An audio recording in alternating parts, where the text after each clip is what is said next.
장 13절에서 17절 말씀입니다. 신약성경 375쪽입니다.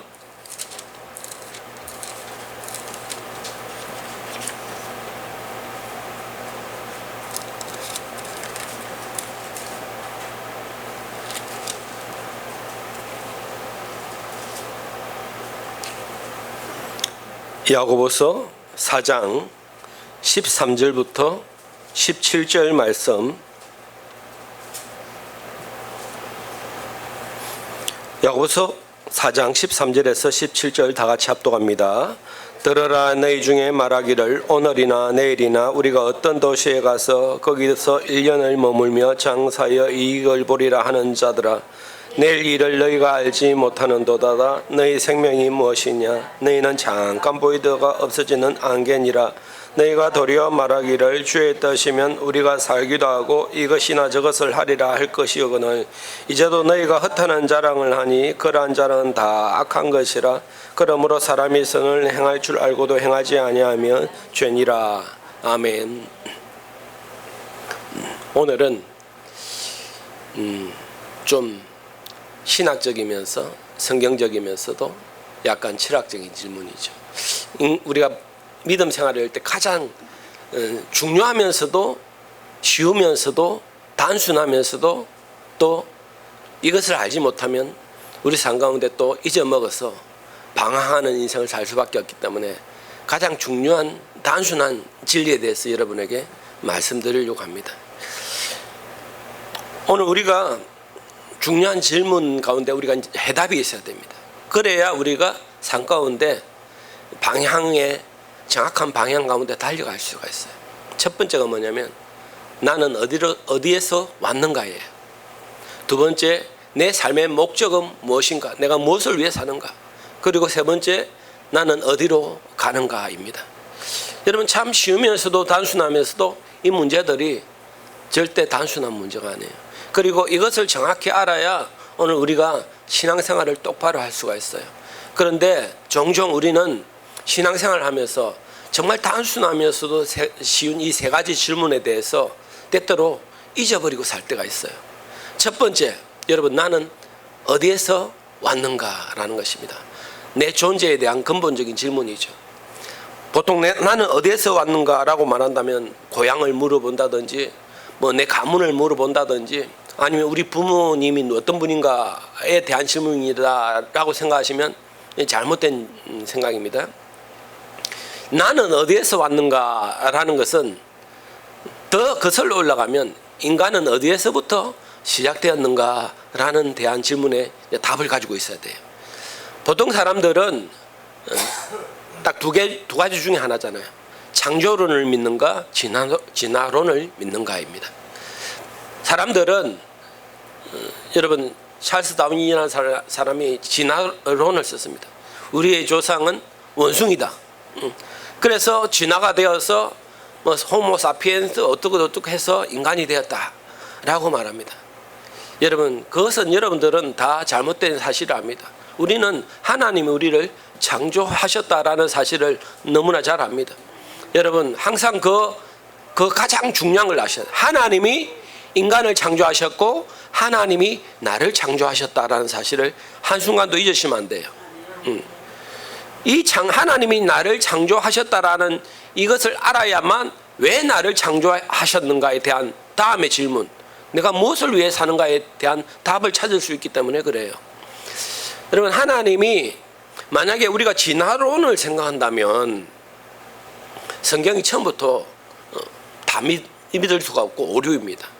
왜냐하면 그러면 진화, 즉 동물이 사람이 되었다라고 말한다면 여러분, 동물은 생명, 하나님이 생기를 불어넣지 않았습니다. 영이 없습니다. 영으로 예배할 수가 없어요. 그 영으로 예배할 수 없고 생명이 없는 그 동물이 진화된다 해서 그 속에 영이 생기거나 하나님을 예배할 수 있는 존재가 되는 것이 아닙니다. 그리고 하나님은 인간과 동물을 가장 차별되게 창조하셨습니다.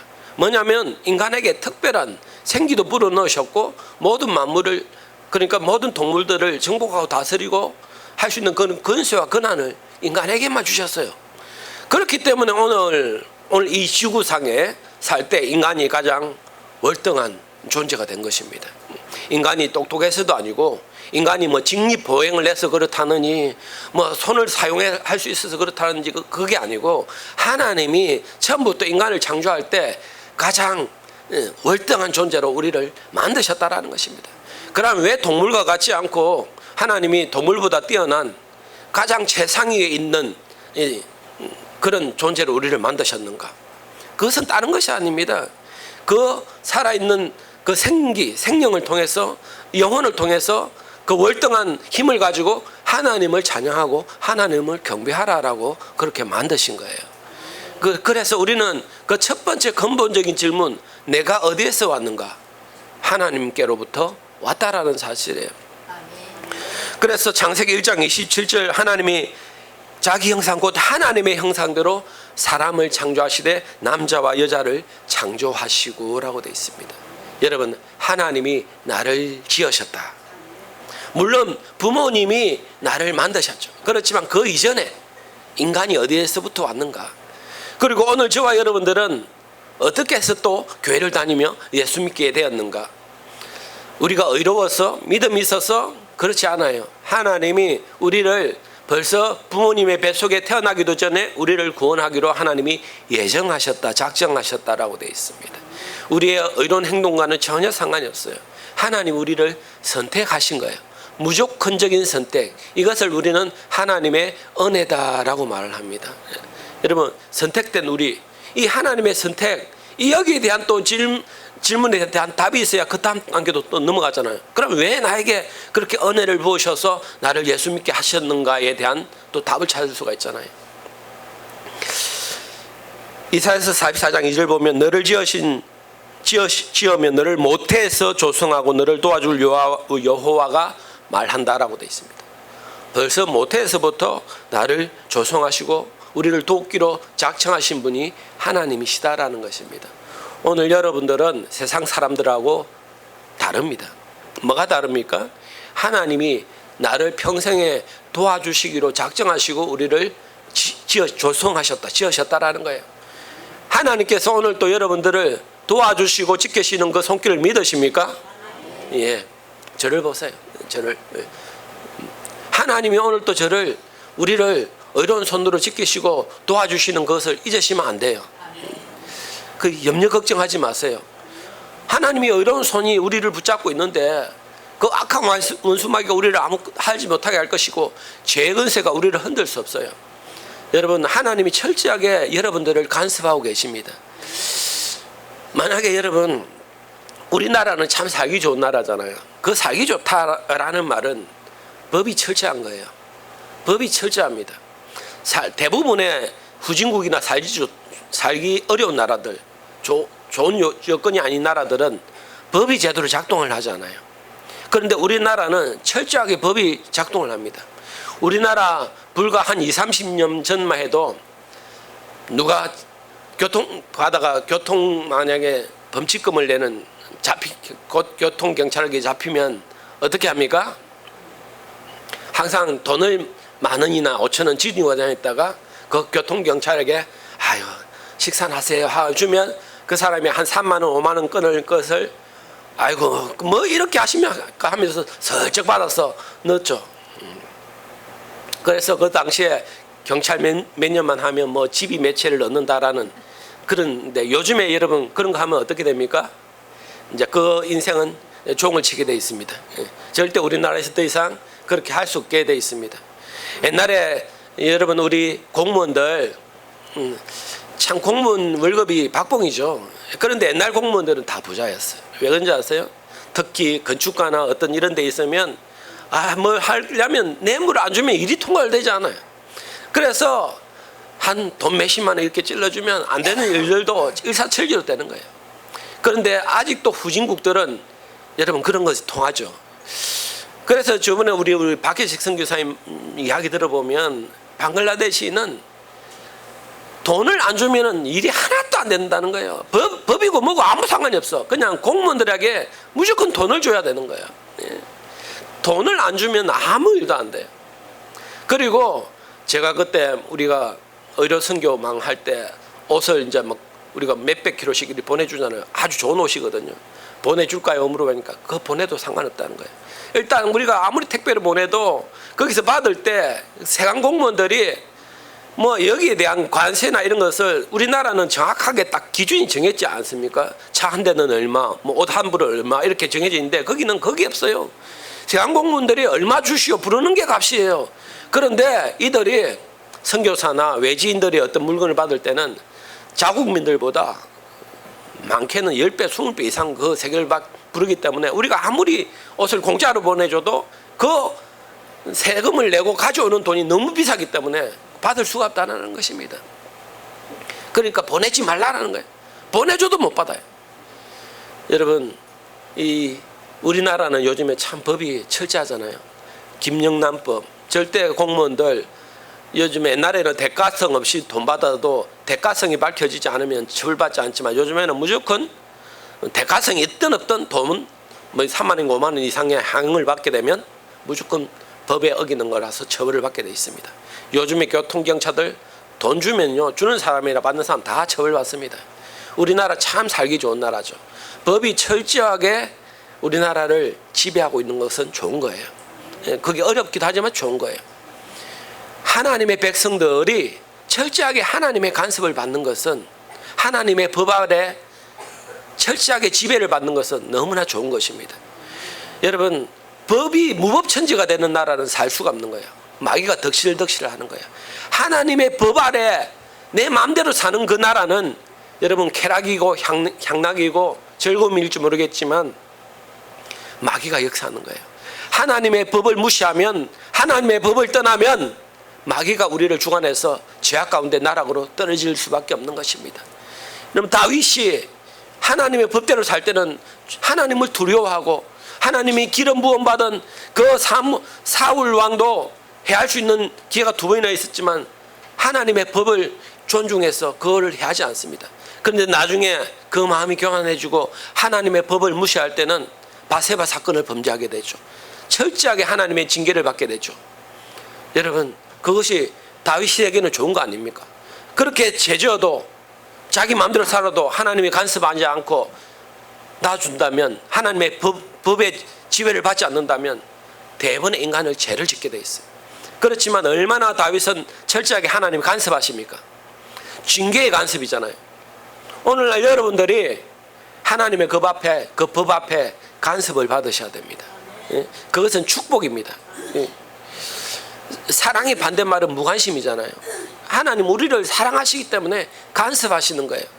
교만하지 말아라, 죄짓지 말아라, 화내지 말아라, 마음대로 말하지 말아라, 분노하지 말아라, 거짓말하지 말아라, 근심 걱정하지 말아라, 남을 비판하고 정죄하지 말아라, 사랑하고 용서하라, 복음을 전하라. 하나님이 얼마나 우리에게 좋은 법들을 주셨습니까? 여러분, 하나님이 우리를 지으셨다, 하나님이 우리의 창조주자가 되신다, 나를 만드셨다, 나를 부르셨다, 나를 구원하셨다. 그러면 여러분 하나님 법대로 사시기 바랍니다. 그리고 두 번째 질문, 나는 왜 살아가는가? 삶의 목적에 대한 질문이죠. 나는 왜 살아가는가? 여러분, 하나님이 인간을 지으셨고 나를 만드셨고 나를 구원하셨다라는 그 정확한 답을 가지고 있으면 두 번째 이 질문에 대해서는 별 고민할 필요가 없어요. 하나님이 왜 인간을 지으시고 왜 나를 구원하셨는가에 대한 그 답을 안다면 삶의 목적은 정해져 있잖아요. 왜 하나님이 인간을 지으셨는가? 성경에 보면 이 백성은 내가 나를 위하여 지었나니 내 이름을 찬양하기 위해서다라고 말씀하십니다. 오직 인간을 동물과 같이 아니하고 존귀한 자로, 하나님의 가장 이 지구상에서 최상위에 있는 사람으로 지으신 이유는 온전히 영어로 하나님을 찬양하고 경배하고 예배하기 위해서 우리를 지으셨다라는 것입니다. 여러분, 예수 믿어도 오늘 이 내가 지으신 목적이 무엇인가, 내가 왜 살아가야 되는가에 대한 질문에 대한 해답을 갖지 못한다면 자기 마음대로 살게 돼 있어요. 그리고 무엇보다 이 삶의 목적을 잃어버리면 사람들은 오늘 어떻게 사는가? 오늘 야고보서 4장 13절 보시면, 들으라, 너희 중에 말하기를 오늘이나 내일이나 우리가 어떤 도시에서 가서 거기서 1년을 머물며 장사하여 이익을 보리라 하는 자들아. 자, 지금 사람들이 어떻게 말한다고요? 오늘이나 내일이나 우리가 어떤 큰 도시에 가서 거기서 1년을 머물며 장사하여 이익을 보리라. 제가 어렸을 때는 참 전에는 여러분 잘 알다시피 먹고 살기 힘들잖아요. 그러니까 부모님들이 자식이 좀 장성하면 다 어디로 보냈느냐면 부산으로 보냈어요. 부산으로. 가장 큰 도시가 부산이었기 때문에 서울을 보내낼 엄두도 못 냈어요. 그래도 그나마 이렇게 어떻게 해서든지 부산에서 가서 네 꿈을 펼치고 좀 멋있게 큰 세상을 바라보며 살아라. 이 총구석에 처박혀 살지 말고 좀 눈을 떠서 큰 세상을 바라보며 살아라 해가지고 전부 다 부산으로 보냈어요. 그래서 우리 형제들은 어릴 때 다 우리 누나 형님들 다 부산에서 가서 다 살았어요. 우리 아버지 형제들도 4형제가 있었는데 다 3형제는 2형제는 부산에 어릴 때부터 가서 살고 2형제는 남해에 사신 거예요. 여러분 사람들이 인생에 대해서 이제 왜 부산에 갑니까? 거기 가면 일거리가 더 많고 돈을 더 많이 벌 수 있기 때문에 그렇죠. 13절 오늘이나 내일이나 어떤 도시에 가서 1년을 머물며 장사하여 이익을 보리라. 여러분 왜 대도시에 갑니까? 왜 큰 데로 가죠? 오늘날 여러분 지방은 소멸되고 있는데 수도권 서울과 경기도는 메어 터져요. 우리나라 인구의 반 이상이 그 좁은 데 다 집중되어 있습니다. 왜 지방에는 사람들이 자꾸 없어지는데 서울들은 이 아파트 값이 막 갈수록 더 높아지고 왜 집이 하나 없었어? 그렇게 아니 지방에는 집이 천지인데 왜 그 비싼 서울에 가서 살까? 우리는 도저히 이해가 안 되잖아요. 아니 그 돈이면 서울에 10억 20억 하는 아파트 10억 한다 치자 20억 한다 치자 부산에 김에 오면 제일 좋은 아파트에 살 수 있고 그 여윳돈으로 풍요하게 살 수 있는데 왜 굳이 거기서 살려고 하는 걸까? 인간의 욕망이죠. 인간의 욕구이죠. 여러분 사람들은 계획을 합니다. 오늘이나 내일이나 내가 도시에 가서 일절하여서 이익을 도모하리라. 철저한 인간의 계획입니다. 오늘 우리 계획하며 살아야 되겠죠. 저와 여러분들도 계획 없이 살면 안 되겠죠. 그런데 여러분 오늘 야고보서에서 왜 이런 질문을 할까요? 사람이 도시에 가서 일절하면서 내가 큰 이익을 도모하리라. 지금 이 도모하는 것 자체가 나쁜 것은 아닌데 잘못된 길을 가는 것에 대한 경고의 말이에요. 여러분 하나님이 가라면 여기도 가고 저기도 갈 수 있죠. 그런데 이 사람의 단순한 목적은 뭐냐면 오직 이익만 도모하기 위해서입니다. 오늘 우리가 삶의 목적을 알지 못하고 살아가면 오직 이익만 도모하며 사는 헛된 인생을 사는 것에 대한 오늘 경고의 말씀인데요. 여러분 삶의 목적이 돈입니까? 이익입니까? 사업을 하는 이유는 오직 이윤 추구가 맞습니다. 그런데 예수 믿는 사람들은 왜 사업을 해야 되며 왜 일을 하며 내가 왜 이 직장에 근무를 이 일을 하며 내가 왜 또 이 학교에 다니며 또 왜 공부를 하며 왜 또 내가 이런 일들을 해야 되는가에 대한 항상 질문에 대한 해답을 가지고 있어야 돼요. 여러분 그것은 이익을 도모하기 위해서가 목적이 아닙니다. 그 이익을 도모하는 것은 단지 과정이고 수단일 뿐입니다. 우리의 삶의 목적은 오직 나를 지으신 하나님의 영광을 나타내며 하나님을 예배하며 영원토록 하나님을 찬양하기 위해서 우리 삶이 목적이 되어야 합니다. 우리가 공부해야 되는 이유, 돈을 벌어야 되는 이유는 오직 하나님의 영광을 위해서입니다. 하나님이 돈 벌라고 말하지 않아요. 돈 벌지 말라고 말씀하시지 않습니다. 공부하지 말라고 말씀하지 않아요. 다 하라고 하십니다. 그런데 그 목적이 무엇인가예요.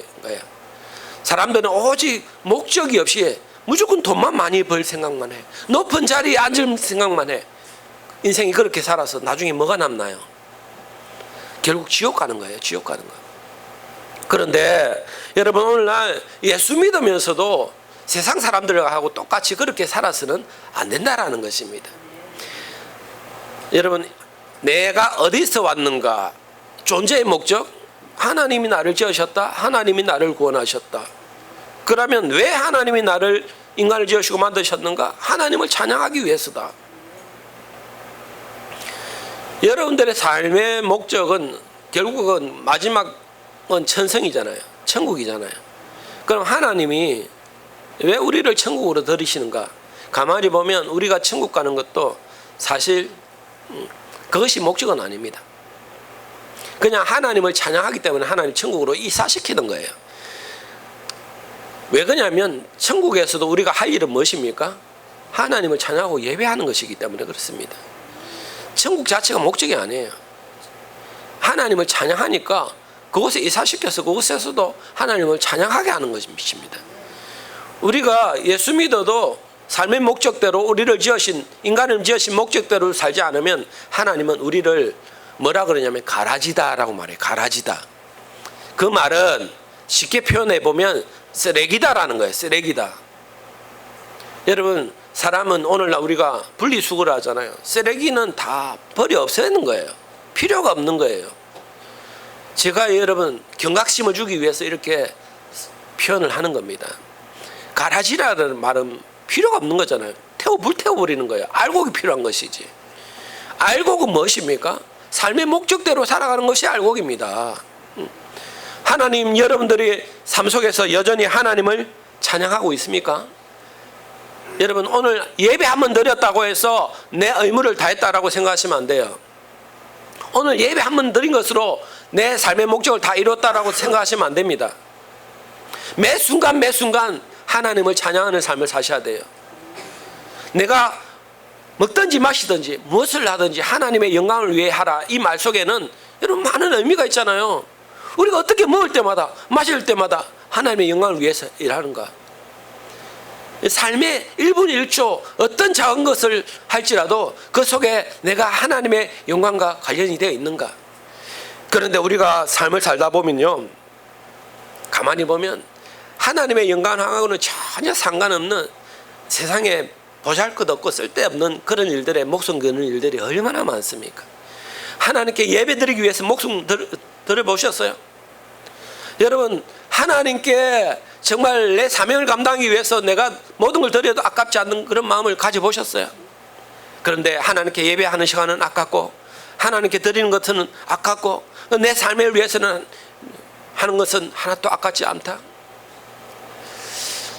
그리고 하나님이 우리를 기억하시면 영원한 천국의 보상으로 갚아주실 거 하나님을 바라볼 때는 여러분 정말 기쁨이 있고 은혜가 있어야 되는데 세상 것 할 때는 너무나 기쁘고 즐겁고 하나님을 향해서는 내 마음이 가난해진다면 어떻게 그 사람 축복받은 인생이라고 할 수 있겠습니까? 세상에 없어지는 것들을 위해서 목숨을 걸고 그것들을 위해서 여러분 뭐 화내거나 분노하거나 걱정하지 마세요.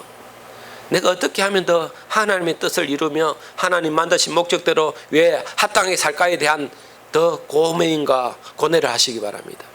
하나님을 위한 근심은 헛된 근심이 아니다라고 말씀하세요. 내가 어떻게 더 하면 하나님을 찬양할까? 내 삶 가운데 어떻게 하면 하나님께 예배하는 거룩한 드려지는 삶을 살까? 라는 항상 고민을 좀 해보시기 바랍니다. 여러분, 예배하는 이 시간도 중요하지만 일주일 살아가는 그 삶의 예배도 참으로 중요한 거예요. 목적 없이 일주일을 살지 마시기 바랍니다. 오늘 14절 보시면 방금 장사여 이익을 보리라 하는 자들에게 뭐라 그럽니까? 14절 내 일을 너희가 알지 못하는도다. 너희 생명이 무엇이냐? 너희는 잠깐 보이다가 없어지는 안개니라 라고 되어 있습니다. 여러분, 지금 어떤 사람이 어떤 도시에 가서 내가 일저일해서 큰 이익을 보리라 하는 목적 없이 세상 방법대로 오직 이윤 추구만을 위해, 그러니까 잘못된 목적이죠. 이윤 추구만을 위해 사는 그런 자들에게 하나님 뭐라 그래요? 내 일을 너희가 알지 못하는도다. 너희 생명이 무엇이냐? 너희는 잠깐 보이다가 없어지는 안개니라 라고 되어 있습니다. 여러분, 그런 자들에게 가장 하나님 경고한 게 뭡니까? 이 생명이 무엇이냐? 생명에 관해서 말합니다. 어리석은 목적을 가진 사람은 이익에 관해서 삶의 목적을 삽니다. 그런데 하나님께서 묻습니다. 그 생명보다 너 이익이 중요하냐? 생명이 없는데 이익이 무슨 필요가 있어? 생명이 없는데 내일이 무슨 필요가 있는가? 생명에 관한 말씀입니다. 여기에 이 생명은 그냥 이 땅에 그냥 살다가 죽어 썩어져 없어지는 그 생명을 말하는 것도 있지만 근본적으로는 영생을 누리는 그 생명입니다. 영원히 천국과 영원한 지옥에 관한 생명의 말씀인 것입니다. 여러분, 우리는 오늘 사람들이 전부 다 착각하는 것이 뭐냐면 나는 죽지 않는다라고 생각해요. 왜냐하면 나는 건강하고 지금 돈도 잘 벌고 있고 아무 문제가 없기 때문에 내일도 살고 10년 뒤에도 살고 100년 뒤에도 사는 줄 알아요. 그런데 여러분, 항상 예수 믿는 사람들에게 있어서 준비할 자세가 있습니다. 내일이라도 하나님이 나를 부르시면 나는 죽을 수 있다라는 거예요. 아시겠습니까? 하나님이 오늘 밤이라도 내 영혼을 거둬가시면 나는 죽는다라는 것입니다. 왜냐하면 생사화복의 주관자는 하나님이시기 때문에 그렇습니다. 여러분, 아프다고 빨리 죽는 것도 아니고 건강하다고 오래 사는 것도 아닙니다. 아시겠습니까? 이걸 도명하는 자들에게 경고한 말씀입니다. 너희들 생명이 무엇이냐? 생명. 누가복음 12장에 보면 부자 이야기가 나옵니다. 그는 농부였는데 많은 농사를 짓고 거부가 되었고 풍년이 들어서 많은 곡식을 추수합니다. 그래서 더 많은 곡식을 저장하기 위해서 큰 창고도 짓습니다. 이때 하나님께서 뭐라 그럽니까? 누가복음 12장 20절 보시면 어리석은 자여 오늘 밤에 내 영혼을 도로 찾으리니 그리하면 내 예비한 것이 이것이 되겠는가? 자기를 위하여 재물을 쌓아두고 하나님께 대하여 부여치 못한 자가 이와 같다라고 되어 있습니다. 거부가 될지 모르지만 오늘 밤에 생명을 찾으시는 거 하나님을 알지 못하면 어리석은 자예요. 여러분들 부자 되십시오. 그런데 그 부자 되어야 될 이유를 아십시오. 내가 돈을 벌어야 되는 이유를 아십시오. 삶의 목적을 알고 살아가십시오. 내 삶의 목적은 매 순간 하나님을 찬양하고 예배하는 거예요. 그럴 때 그 영혼을 하나님께서 영원히 죽지 않는 영생의 축복을 주시는 거예요. 천국으로 인도하시는 거예요. 그렇게 살지 않는 자는 하나님 가라지라 여기십니다. 쓰레기라 여기십니다. 태워버린다. 지옥불에 가게 한다라는 거예요. 이것을 매 순간 매일 여러분 이것을 의식하셔야 돼. 내 삶의 이유는 무엇인가? 목적은 무엇인가? 내가 무엇을 위해 일하는가? 무엇을 위해 살아가는가? 무엇을 위해 내가 먹고 마시는가? 무엇을 위해 내가 열심히 이렇게 노력을 하는가? 그렇지 못하면 자꾸 세상에 뜬구름 잡듯이 살아가는 거예요. 14절 다시 보시면 내 일을 너희가 알지 못하는다. 너희 생명이 무엇이냐? 너희는 잠깐 보이다가 없어지는 안개다라고 되어 있습니다. 없어지는 안개다라고 되어 있어요. 여러분, 안개는 잠시 있다가 어느 순간 싹 사라지잖아요. 제가 지난주입니까? 욕지도를 갔는데 종달이라는 태풍이 왔잖아요. 육지에서 태풍과 저 스메스 태풍은 틀립니다. 스메스 가서 한번 고립돼 가지고 태풍 한번 맞아 보세요. 파도가 막 몰아치고 바람이 육지에서 맛보지 못한 그런 바람, 비가 여러분 비가 이렇게 뺨을 때리는데 아프다는 그 느낌은 어떤 건지 아세요? 1분만 비가 내려도 온몸이 다 젖어버리는. 근데 보니까 막 금방 하늘이 막 쨍쨍 햇빛이 났다가 금방 바람이 세차게 불어서 다 날아가 버리다가 금방 비가 팍 쏟아지다가 금방 또 햇빛이 팍 나다. 이것이 1시간 내에 다 되는 거예요. 그래서 이게 뭐 집에 들어가야 되나 밖에 있어야 되나 뭐. 그래서 우리는 다인이와 저는 결심냈죠. 그냥 비 맞고 있자. 왜냐하면 금방 또 햇빛이 날 것이니까. 그래가지고 비가 팍 다 맞아서 너무 막 태풍이 불어가지고 바람이 해가지고 막 다 날아갔어요. 그런데 또 금방 햇빛이 나니까 그 뜨거운 햇빛 가운데 또 옷이 또 다 말라버려요. 여러분, 금방 없어지는 안개다. 비가 첫날 만날 오는 것도 아니고 햇빛이 맨날 내리쬐는 것도 아니에요.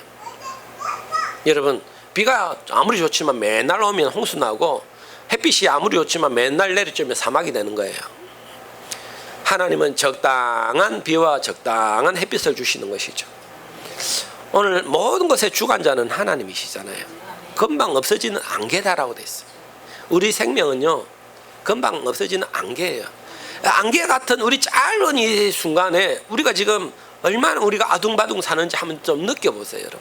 내가 참 이게 참 어리석게 살고 있구나라는 걸 좀 깨달으셔야 돼요.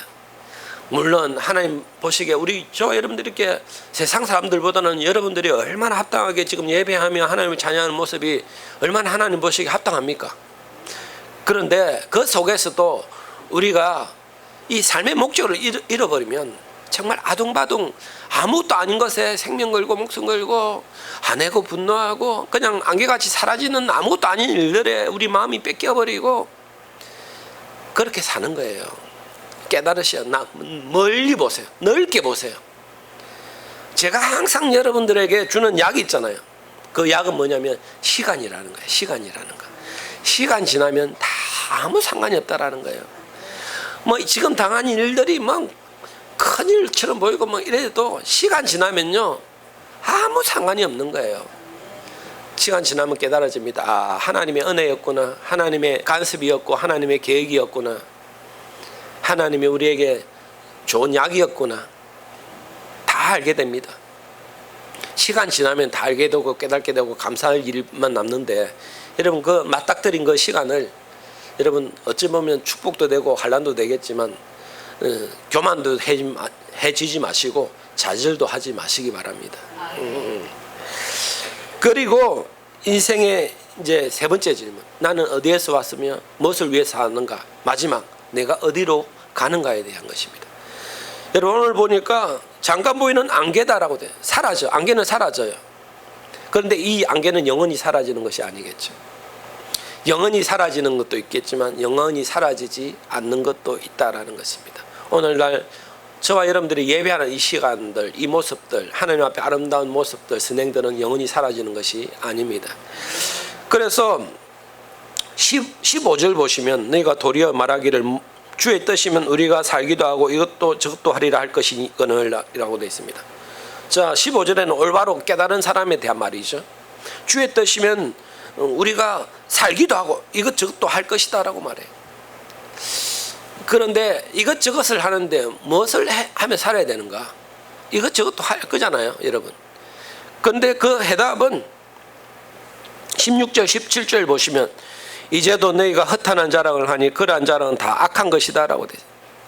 안개 같은 삶 속에 우리가 자랑할 것이 뭐였어요? 내가 어느 위치에 있으며 돈을 얼마나 벌며 어떤 곳에 살며 뭘 하며 이거 아무 상관이 없거든요. 다 사라지는 안개와도 같은 것이거든요. 허탈한 자랑이거든요. 그런데 이 안개 같은 사라지는 인생 가운데 15절처럼 이것도 저것도 주의 뜻이면 하리라 하는 가운데 무슨 뜻을 행해야 되는가? 17절 보시면 그러므로 사람이 선을 행할 줄 알고도 행하지 아니하면 죄다라고 되어 있습니다. 선을 행하며 살아라 라는 것이에요. 선을 행하며 사는 것이 올바른 삶이다라는 것이죠. 여러분 상관데 사람에 대해서 아직도 여전히 다툼이 있습니까? 아직도 누가 미워지고 막 정죄가 되고 사람이 우리의 쌀 것은 혈과 육에 대한 것이 아닌데 자꾸 또 혈과 육에 대한 싸움만 하고 있지 않습니까? 세상 근심 걱정만 가득 차고 있지 않습니까? 내가 무엇을 먹을까 무엇을 마실까 염려하지 말아야 되는데 아직도 세상 근심 걱정이 가득합니까? 오직 선을 행하는 데 힘쓰시기 바랍니다. 하나님의 선이란 무엇입니까? 착한 일 많이 하라는 뜻도 있겠지만 하나님께서 이 땅 가운데 가장 선하게 보시는 것은 하나님 만드신 목적대로 살아가는 것이 가장 선입니다. 아름다움입니다. 그것은 예수 믿고 구원받고 그 구원받은 은혜 가운데 하나님께 감사하고 매 순간 하나님을 예배하는 것이에요. 그것이 하나님 보시기에 가장 아름다운 선이에요. 예수 믿지 않고 어디에 기부를 많이 하고 참 그런 일 참도 많잖아요. 고아들을 돌봐주고 보육원에 매달 어떻게 지원을 하고 뭐 예수 안 믿어도 선하게 하는 사람 더 많습니다. 그런데 하나님은요 그것을 선이다라고 보지 않아요. 예수 믿지 않고 구원받지 않고 죄 가운데 있는 선은 선이 아닌 거예요. 여러분들에게 선을 행하지 말란 말이 아닙니다. 예수 믿고 선을 행해야 됩니다.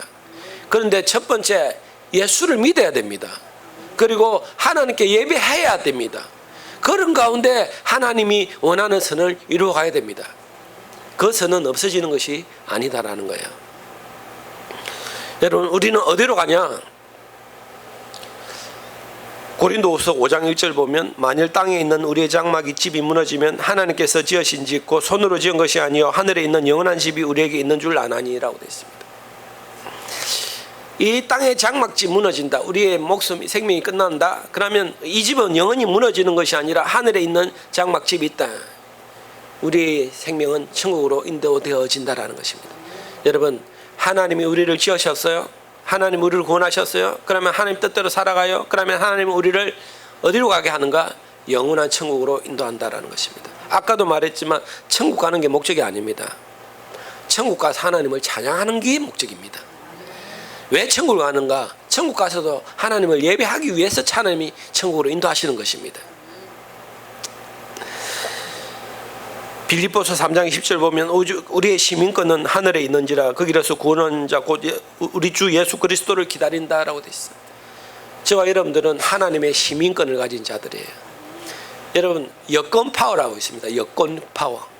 그 나라의 국민이 여권을 가지고 있으면 전 세계에 여권만 가지고 있으면 들어갈 수 있는 나라가 몇 개국이 되는가에 대한 그 퍼센테이지죠. 어떤 나라는 여권을 가지고 있어도 가는 데마다 비자를 발급받아야 되고 심사 통과가 철저한 나라들은 대부분 보면 좀 못 사는 나라들이 있죠. 힘이 없는 나라들. 그런데 오늘날 우리나라 여권 파워가 어느 정도인지 아세요? 세계 탑 5 안에 듭니다. 거의 190개국 이상의 나라를 그냥 여권만 있으면 무비자로 아무데나 그냥 돌아갈 수가 있습니다. 그만큼 우리나라의 여권 파워가 세워졌습니다. 하나님 축복해 주신 것이죠. 그래서 여러분, 태국, 필리핀, 베트남, 캄보디아, 방글라데시 이런 사람들이 우리나라 시민권을 취하기 위해서 엄청난 돈과 노력을 투자를 합니다. 그런 사람들 우리나라 시민권 하나를 넣는 것이 엄청난 축복입니다. 그런데 저와 여러분들은 그거 한번 생각해 본 적 있어요? 내가 한국의 국민으로서 얼마나 큰 축복을 안고 태어났는지 한번 생각해 보셨어요? 우리나라 옛날에 참 못 살았지만 지금은 얼마나 잘 삽니까? 모든 사람들이 동경을 합니다. 심지어 유럽이나 미국의 그 강대국들도 우리나라 사람들을 부러워해요. 어떻게 한국은 저 자그마한 나라에 저렇게 잘 살고 그렇게 축복을 받았는가에 대해서요.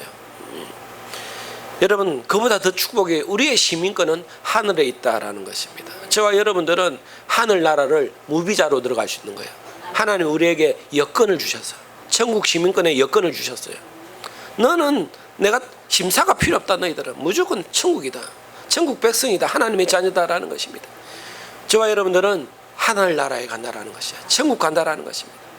여러분, 그러면 우리가 내일을 위해서 아까 13절처럼 이 도시에 가서 내일 이 일을 지으려 이익을 도모하리라는 그 목적대로 살지는 않겠죠. 적어도 내 삶의 목적이 무엇이며 내가 어떻게 살 것이며 어디로 갈 것인가에 대한 정확한 답을 가지고 있다면 삶의 방향할 필요가 없습니다.